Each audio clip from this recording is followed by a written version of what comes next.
আসসালামু আলাইকুম রহমতুল্লাহি ওয়া বারাকাতুহু শেখ। আমি ওয়ালাইকুম আসসালাম বাংলাদেশ থেকে রহমতুল্লাহ বরকাত। আমি জি। বাংলাদেশ থেকে চট্টগ্রাম থেকে বলছি। জি বলেন। শেখ, আপনার কাছে কিছু নসিহাত চাচ্ছি আসলে। আমি আলহামদুলিল্লাহ সহশিক্ষার কারণে আমি কলেজে পড়িনি। এখন আলহামদুলিল্লাহ দিনই ইলম অর্জন করার জন্য চেষ্টা করছি, এবং আল হারামাইনে শেখ আব্দুল আল বাকি ও কাফি থেকে আকিদা ও ফিকহ নিয়ে পড়ছি। ইভেন আপনার দ্বারসে অংশগ্রহণ করি এবং ইলম বই পড়ার চেষ্টা করি, আমল করার চেষ্টা করি।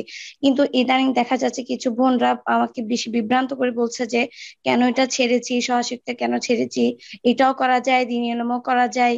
এখন শেখ, আমি খুব এটাতে অসুয়াশে ভুগছি। আমাকে দয়া করে একটু নসিহাত দিন। জাযাকাল্লাহু খাইরান। আলহামদুলিল্লাহ, যেটা করেছেন সহশিক্ষা ছেড়েছেন, ভালো কাজ করেছেন। সহশিক্ষা ছেড়ে দিয়েছেন, খুব ভালো কাজ করেছেন। আল্লাহ এর জন্য উত্তম বিনিময় দান করবেন, বিকল্প দান করবেন। যা সহশিক্ষার মাধ্যমে আহ শিক্ষা লাভ করি অথবা ডিগ্রি অর্জন করি, শিক্ষা তো আসল না কোন শিক্ষা, কিন্তু আসলে ডিগ্রি অর্জন করে দুনিয়া যা কিছু হয়তো তার চাইতে অনেক অনেক বেশি আল্লাহ উত্তম বিকল্প দেবেন। মান তারাকা শাইআন লিল্লাহ ওয়াদাহুল্লাহ খায়রান। কেউ যদি আল্লাহ সন্তুষ্টির জন্য কোনো কথা কাজ ছেড়ে দেয়, তার আল্লাহ উত্তম বিকল্প ওর চাইতে অনেক ভালো আল্লাহ দেবেন। আওয়াদাহুল্লাহ খায়রান। এই মর্মে বেশ কিছু হাদিস রয়েছে, যে হাদিসের ভাব অর্থ এই কথাটি প্রসিদ্ধ। জি, শরীয়তে যদিও এই বাক্যে এটি হাদিস নয়, কিন্তু খুব মশহুর কথা। তো উত্তম বিকল্প আল্লাহ দেবেন।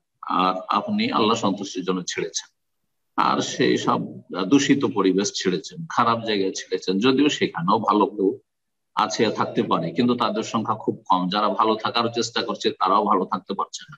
সেখানে অসৎ লোকের সংখ্যা, খারাপের সংখ্যা বেশি। পাপ, নেকির চাইতে পাপ সেখানে বেশি, যার ফলে সেসব সমাজ, সেসব পরিবেশ বর্জন করেছেন প্রশংসনীয়। আল্লাহ শুকরিয়া আদায় করেন। আর আশেপাশে পরামর্শদাতা অনেক আছে, দেখতে হবে। সবার তো আর পরামর্শ নেওয়া যায় না, পরামর্শ নিতে হবে নেক লোকদের, ভালো মানুষদের, যারা দুনিয়ামুখী। তারা তো ভাবে যে ভালো একটা ডিগ্রি অর্জন করতো আর তারপরে কত টাকা ইনকাম করতো। না, মহিলাদেরকে আল্লাহ টাকা পয়সা ইনকামের জন্য পয়দা করে, তাদেরকে পয়দা করেছেন যে উদ্দেশ্যে, সেই উদ্দেশ্যে যদি সফল হয়, তাহলে সেটা হচ্ছে আসল সফলতা। আল্লাহ রাব্বুল আলামিন আপনার ভালো করুন। এবং দিনের জ্ঞান অর্জন করছেন, আল্লাহ যেন দিনের উপকারী জ্ঞান দান করেন।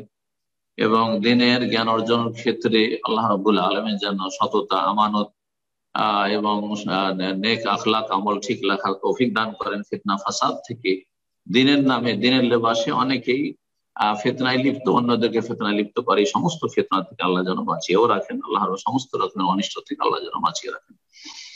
যেখানে থাকবেন আল্লাহকে ভয় করবেন এবং ফরজ ওয়াজিব আদায় করবেন, হারাম নাজায়েজ থেকে বেঁচে থাকবেন, মানুষের হক আদায় করবেন, আল্লাহর হক আদায় করবেন, বেশি বেশি সুন্নত নফল আদায় করবেন এবং ইলম হাসিল করবেন, উপকারী ইলম হাসিল করবেন, ফিতনা মুক্ত ইলম হাসিল। যেখানে দেখবেন যে ফিতনার আশঙ্কা রয়েছে, যদিও দিনী শিক্ষা, সেই দিনী শিক্ষার পথকে বর্জন করবেন।